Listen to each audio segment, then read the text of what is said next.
இங்க நான் முக்கியமா உங்களுக்கு சொல்லணும்னு நினைக்கிறது, நான் கஷ்டப்பட்டேன், என் புள்ள கஷ்டப்படக்கூடாதுன்னு நினைச்சிடாதீங்க. கஷ்டப்பட்டாதான் வாழ்க்கையில முன்னுக்கு வர முடியும். அதனால நீங்க பட்ட கஷ்டத்தை தயவு செஞ்சு குழந்தைங்களுக்கு சொல்லிக் கொடுங்க. அவன் கஷ்டமே படக்கூடாதுன்னு சொல்லி ஐபோன் வாங்கி கொடுக்கறது, அவன் கஷ்டமே படக்கூடாதுன்னு சொல்லி அவனுக்கு தேவையானதெல்லாம் வாங்கி கொடுத்து கெடுத்துறாதீங்க.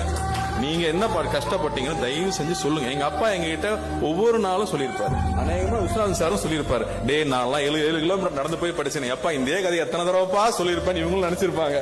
ஆனா அந்த கதை அன்னைக்கு போர் அடிக்கும், ஆனா வளர்ந்து வந்ததுக்கு அப்புறமா நிறைய உணரும்.